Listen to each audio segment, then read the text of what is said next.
Tony, Buenas. ¿qué tool, qué tool? Muy bien, qué rapidez esta ¿Viste? vez. Hoy no conecta. Hoy sí, hoy se ve que Instagram tenía ganas de trabajar. Sí, bueno, ¿Será que habrá alguna inteligencia artificial por atrás que está haciendo el trabajo por él? sí. Bueno, ¿cómo va todo? ¿Bien? Bien, bien, todo bien. Por acá en veranito, con mucho calor, mucho calor. Pero bien, bien, bien. No nos lamentamos. Ya estamos cerca de las vacaciones por estos lados, así que Bien, digamos que en pocos días estaremos tratando de descansar un poco. bien, buenísimo. Acá el tiempo bastante húmedo, eh, mucha niebla, mucho rocío, un poco de frío, bueno, pleno invierno, ¿no? Estamos del otro lado. Sí, claro. Sí, sí, Sí. eso, digamos que es normal, es normal. Así que bueno, hoy nos trae un tema, a ver, que es bastante conocido para nosotros, que es un poco esta relación de, a veces de amor-odio, a veces que no se entiende de lo que es el diseño y la tecnología, ¿no? Ujú, sí, sí, Em, yo es como que me dividí en tres partes la, la charla, porque por un lado pensé en la tecnología y el diseño referido a la educación del diseño. Por otro lado, pensé la tecnología y el diseño en función al campo profesional y sí, después me dejé como un espacio relacionado a la tecnología y el diseño focalizado en lo perceptual, en cómo se percibe. Eh, y nada, con respecto a la educación y cómo incide la tecnología y el diseño, yo creo que bueno, en estos últimos años tuvimos como un cambio totalmente exponencial y acelerado de lo que es la injerencia de las nuevas tecnologías en lo que tiene que ver con el diseño, ¿no?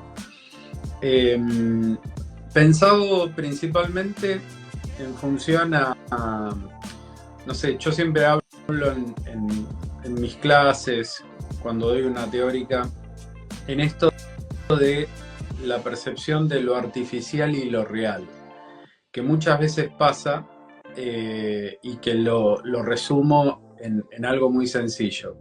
Cuando un estudiante de diseño presenta un proyecto, eh, generalmente confrontado con todos sus compañeros, en lo ujú, que en Argentina denominamos colgadas, enchinchadas, o sea, pegatinas sobre una pared de un pizarrón.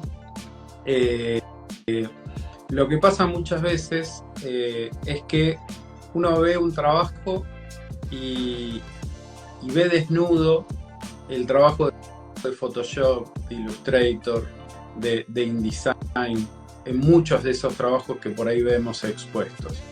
Y ahí es cuando yo lo denomino artificial.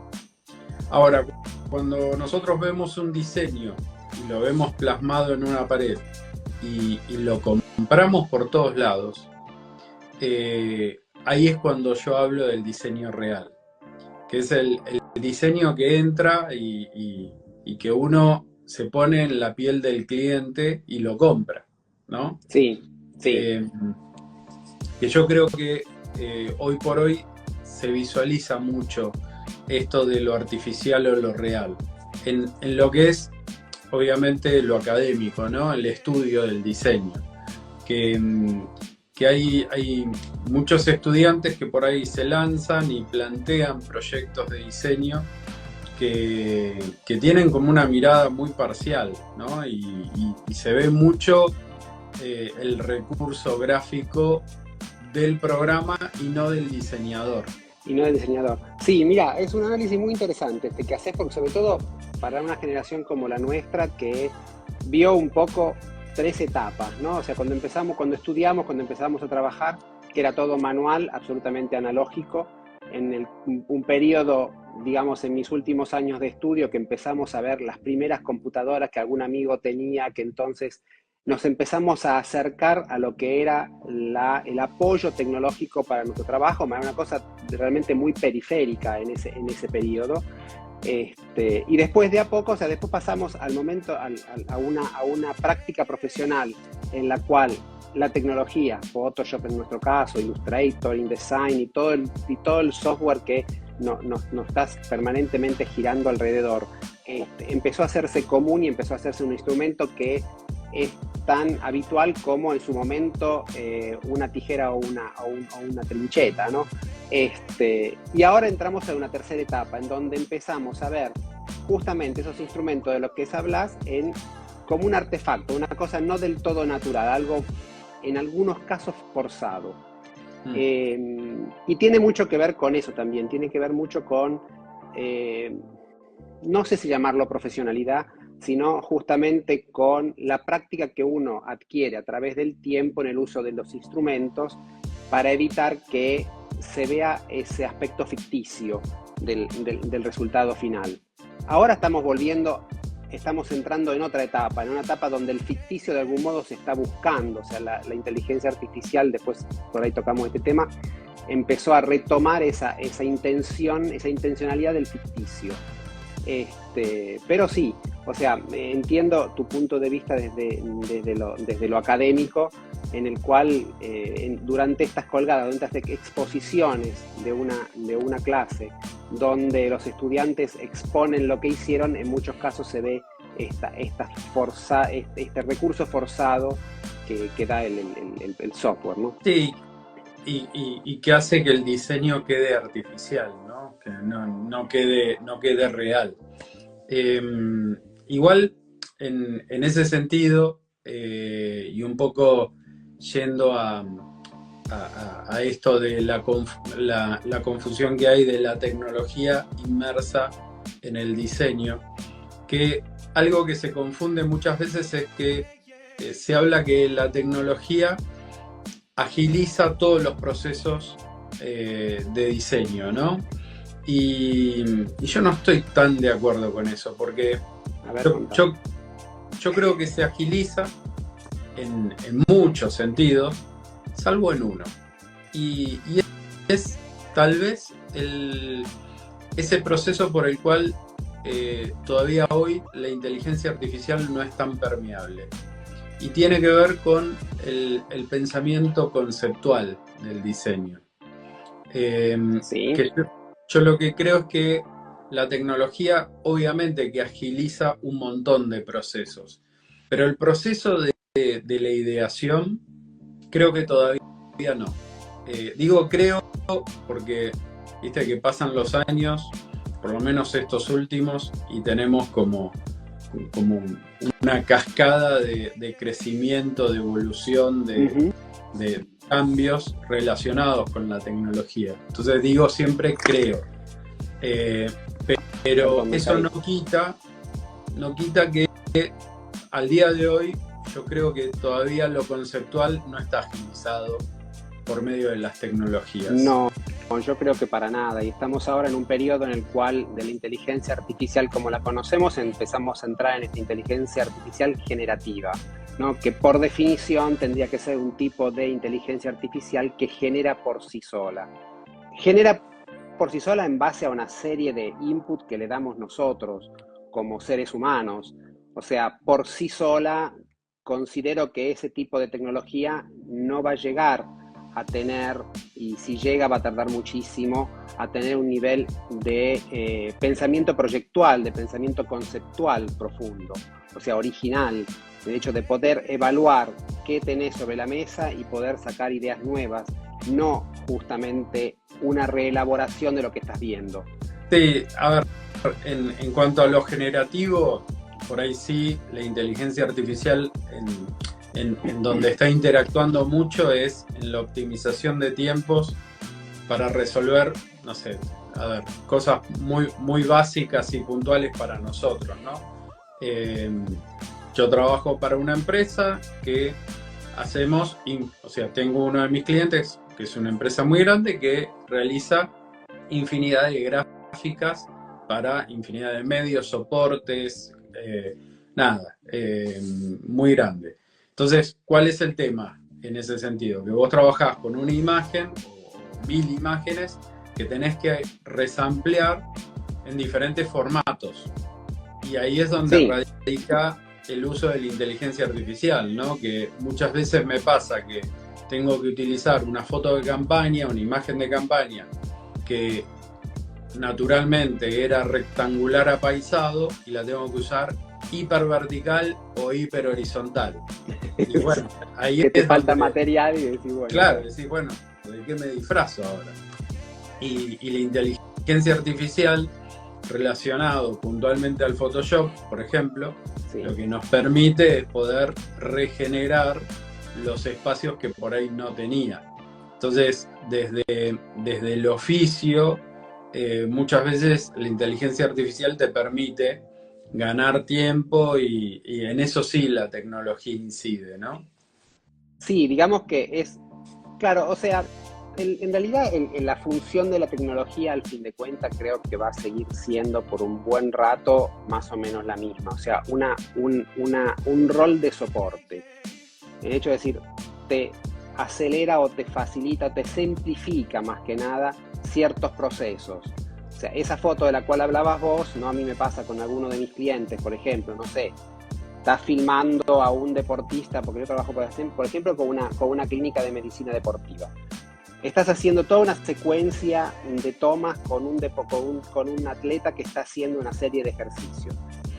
Llegas al estudio, empezás a montar y te diste cuenta que el fondo te quedó desenfocado, que te quedó demasiado, que te pasa el perro por atrás, te pasa la viejita dando vueltas mientras no lo sé, o el papá que le hizo hacer, pisa al nene en el O que árbol. O sea, tenés una serie tenés, de cosas, o que tenés un tacho de basura como me pasó y que tenés que claro, volarlo. que tenés que eliminarlo. O Sí. sea, te sirve, vos sabés que ese trabajo hace 4 o 5 años atrás era manual, aunque lo hacías con Photoshop tenías que ponerte ahí o con Premiere o con lo que sea y de algún modo tenías que retocarte las tomas o lo que tenías.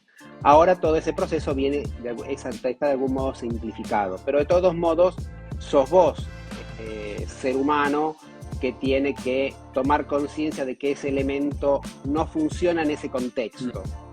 O sea, Sí, no es la inteligencia artificial que te va a decir, ah, mira, que el tacho de basura no me convence.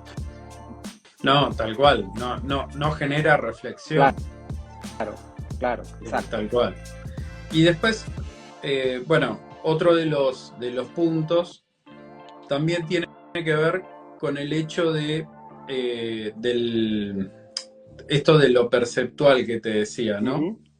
Y lo perceptual yo lo relaciono y fui haciendo mi análisis a lo largo de todos estos años, te diría un par de décadas por lo menos, de cómo cambió el nivel de percepción de la gente con respecto al diseño en cuanto al uso de la tecnología. Y esto radica en lo siguiente. A ver. Yo creo que hace más de 20 años atrás se diseñaba de una forma muy estática. O sea, el diseño era muy plano, dentro de un soporte, un titular, una Sí, imagen detrás y no mucho más. Ahora, cada vez que uno se pone a proyectar o ves trabajos de otros, es muy raro que vos veas un titular y una imagen detrás. Generalmente ves un titular que tiene la tipografía en distintos tamaños, con distintas variables, en distintos lugares. O sea, se genera sí, una cinética visual muy importante que antes no estaba. Y yo eso lo relaciono, lo asocio principalmente a esto de la navegación digital. Que nosotros estamos acostumbrados desde tener un móvil a navegar por internet, en donde sí. los tiempos son hiper efímeros. O sea, uno no se detiene más de 3 segundos en una pantalla y ya la quiere cambiar por otra. O sea, el recorrido es constante, ya sea por links, por hipervínculos, o ya sea por scrollear. O sea, cuando nosotros empezamos a recorrer hacia abajo una navegación que puede ser mobile, que puede ser un site, pero tenemos ya incorporado esto de la cinética, ¿no? Sí, sí. Y del control. Entonces, yo creo que cambió mucho la manera de percibir el diseño de estos últimos años. Y creo que la tecnología incidió y mucho en eso. Sí, de eso no cabe ninguna duda, no cabe ninguna duda. O sea, por un lado el acceso a la información, o sea, al material de referencia, creo que eso es hace mucho, como bien decías vos. Es cierto, también los tiempos que se requieren para tener acceso a toda esa información se redujeron al mínimo mínimo, o sea, realmente, o sea, por ejemplo, Instagram, como eran esos 3 segundos de los cuales hablaba, son el tiempo que Instagram considera para decirte que una persona vio algo tuyo. Alguien que estuvo más de 3 segundos o al menos 3 segundos delante de una imagen publicada por vos. Hace poco aprendí un término que era el doom scrolling, ¿no? Doom por justamente esta cosa un poco un poco fatalista, un poco de apocalíptica, doom scrolling, esta cosa de scrollar continuamente. Vos no te parás un minuto y ese scroll de la pantalla puede ser infinito porque no termina nunca. Y el bombardeo de imágenes es absolutamente proporcional. Yo lo veo, por ejemplo, durante las clases con los chicos, que una cosa que nos pasaba a nosotros, ¿no? Cuando empezamos a estudiar, estábamos bastante duros al inicio, ¿no? O sea, soltarte, hablar de distintos cuerpos en un titular, de cambiar a veces, realizar un diseño que sea visualmente dinámico, era una cosa que uno aprendía a través del tiempo. Yo ahora con mis alumnos una cosa que veo es que justamente esas variables aparecen enseguida, ¿no? Esta cosa de empezar a cambiar las fotos, empezar a cambiar los cuerpos tipográficos. A veces tenés que pararles un poco el tren porque decís, esperá, o sea, hay que empezar a reflexionar sobre por qué estás haciendo eso. Pero como los puntos de referencia son justamente, te ofrecen toda esta variedad, la tentación de imitarlo, aún en modo poco proyectado, es instantánea, es inevitable. Sí, y relacionado a eso también, y acá un poco lo engancho también con lo profesional, con lo del cliente también siento que la tecnología y un poco esto que estamos hablando fue transformando un poco el diseño en algo efímero. Porque hoy, Sí, y yendo un poco al libro Brand Book de Brea, que editó sí, Daniel Volkovich, que lo recomiendo, Brea habla mucho de eso en función a que hoy el branding, por ejemplo, eh, está pensado para dentro de los próximos 6 meses, pero no se sabe un nuevo branding si va a perdurar más de esos 6 meses, porque probablemente ese branding en 6 meses tenga como una crítica, una reflexión o hasta un pequeño cambio. sí. O sea, antes cuando uno proyectaba un desarrollo de branding, lo proyectabas, no te digo para toda la vida, pero lo proyectabas de manera muy sustentada en el tiempo, ¿no? Sí, Y hoy por hoy es como con esto del cambio permanente, esto de la percepción de la navegación, de la dinámica, de la cinética, yo creo que también influye inconscientemente en la manera en que las empresas autoperciben sus marcas. sí, Eh, totalmente. entonces, vos ves que muchas empresas enseguida te llaman para hacer un restyling de alguna marca, ¿no? Porque quieren hacer un refresh, y por ahí la marca tiene un año, no tiene mucho tiempo. Pero eso lo estoy viendo bastante en la calle, ¿no? En el mercado. Sí, yo creo que, viste, ¿te acordás cuando uno proyectaba un logotipo? Empezaba con el blanco y negro, ¿no? Porque todo tenía que funcionar primero en blanco y negro, después si la cosa funcionaba también en las reducciones, las ampliaciones, después se podía empezar a pensar en color. Mm. Hoy por hoy, digamos que han tomado particular fuerza dos conceptos muy importantes, que es el de soporte y el de medio, ¿no? O sea, justamente cómo el branding, el brand, se mueve a través de los distintos canales y a través de los distintos soportes. Por lo cual a veces la reproductibilidad de un logo, en este caso de una marca, no es tan importante como la versatilidad, que yo creo que es una cualidad mucho más difícil de lograr en un estudio de branding, ¿no? ¿Cómo haces para que justamente, ¿no?, la perdurabilidad, la durabilidad en el tiempo dependa de cuánto ese desarrollo en el cual vos pensaste sea versátil, sea capaz de adecuarse a todos estos cambios más allá del soporte o del medio en cual se presenta? Que es una tarea dificilísima, por lo cual, como hemos dicho otras veces y lo acabas de decir vos, te pasa que un año después de que un logo salió a la calle, alguien te llama para decirte, mira, creo que hay que darle una vuelta, algo, hay que hacer algo, porque yo no lo sé. Pero mira que el logo, todo el branding, toda la imagen es nueva. Sí, pero qué sé yo, me parece bien. Sí. Y después el último punto, en donde creo que la tecnología también incide en el diseño, por ahí ya es más un tema de protocolo de trabajo y tiene que ver con la relación entre el cliente y el diseñador y el uso de la tecnología. Y voy a esto, mi análisis va a esto. Antes nosotros nos reuníamos con un cliente en forma presencial, en donde había una responsabilidad de partes en la reunión y después a dar una respuesta a esa reunión, ¿no? Y hoy lo que siento, a ver, esto que voy a decir, lo siento en diseño. No sé si está reflejado en otras carreras, en otras profesiones.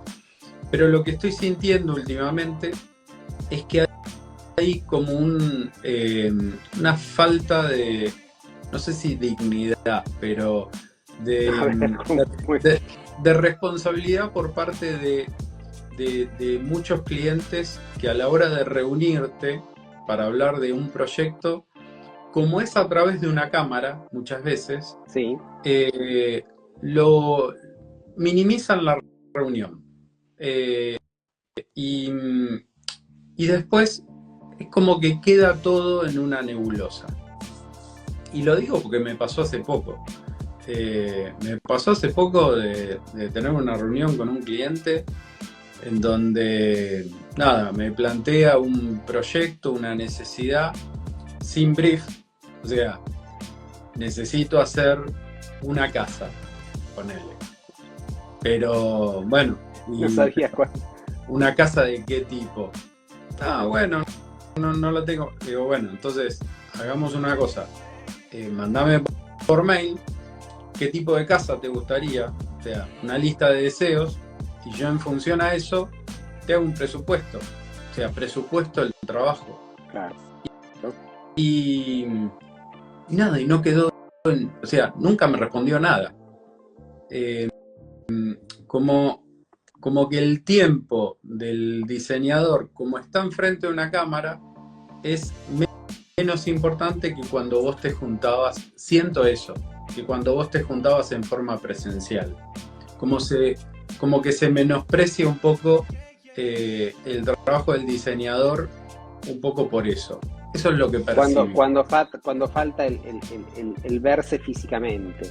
Sí. Que es un poco lo que pasaba al inicio cuando la gente empezó a tratar de entender cuál era la utilidad de la computadora, ¿no? Claro. O sea, el ordenador en la vida cotidiana, ¿cuántas veces? No sé, a mí me pasó muchas veces, vos trabajás con la computadora. Como que la computadora te resolvía una gran parte de tus problemas laborales, entonces vos eras un poco el chanta que trabajaba con la compu, entonces así, viste, se conseguía hacer las cosas en un modo mucho más simple. Entonces, digamos que la computadora o la tecnología en ese momento le quitaba seriedad a nuestra profesión, ¿no? Como diseñadores. En este momento le quita la tecnología, por esto que decías vos, le quita seriedad al encuentro. O sea, justamente a ese momento de intercambio de ideas inicial que es fundamental para terminar de definir el brief, para terminar de tener una serie de ideas alineadas con aquello que el cliente está imaginando. Entonces, sí, claro, quedamos en esa especie de nebulosa, ¿no? En la nube. Sí, también en lo nuestro, en nuestra profesión, el problema que tenemos es que si nosotros debiéramos cobrar por cada reunión que tenemos con un nuevo cliente, como hace un abogado, y seríamos todos ricos, ¿no?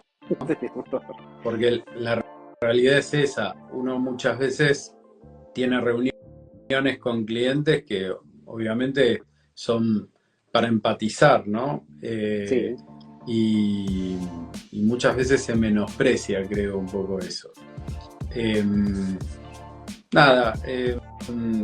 También es como una manera de expresión lo que tengo de lo que me pasó, pero lo siento un poco así, que un poco la tecnología lo que está generando muchos clientes es como te escondes atrás de una cámara, es me conecto y desconecto y ya. Y no hay una reciprocidad de compromiso, ¿viste? Sí, sí, te entiendo, porque creo que hay algo de eso. Quizás en modo inconsciente existe, hay algo de eso, sí, no cabe duda. Ojo, no cabe duda. Lo digo desde mi lugar. Yo no sé un cliente que tal vez perciba lo mismo de un diseñador, no lo sé. Digo, yo por ahí lo cuento en función a una experiencia que tuve. Pero... Sí, sería interesante que quien se encuentra del lado, digamos, del cliente, justamente de un diseñador, nos escriba algo en los comentarios para saber a ver claro, cómo la viven de su lado. Claro, si es igual o no, o es al revés o no, es otra cosa. Bueno, nada. Pero creo que es un tema muy interesante y para el cual vamos a tener muchísimo para hablar, porque todo está realmente desarrollando en un modo bastante veloz.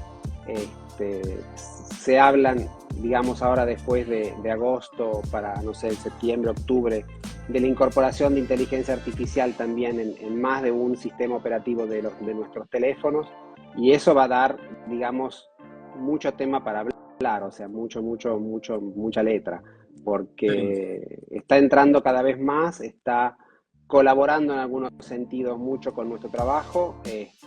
Por otro lado, nos está generando cierto tipo de dificultades porque también el cliente cree que con la inteligencia artificial puede resolver todo. Entonces, creo que va a ser un tema para charlar más de una vez. Sí, y por otro lado también creo que recién está empezando. Claro, totalmente. Que recién está empezando y como con todo nuevo, o sea, como pasa con todo lo nuevo, también estamos expuestos a los cambios, ¿no? Sí. Y a la crítica, a los miedos, a todo lo que un cambio sí, iremos transformándonos en paralelo a cómo vaya creciendo también la inteligencia artificial. Sí, claro, no cabe duda. Bueno, Lucas, así que bueno, ha sido un placer como siempre absolutamente. Y bueno, en un mes nos volvemos a reunir en una nueva charla. Así es. Así que bueno, ya comentaremos a ver cuál será el próximo tema. Bueno, un abrazo grande. Un abrazo a vos. Adiós. Chao, Dani. Chao.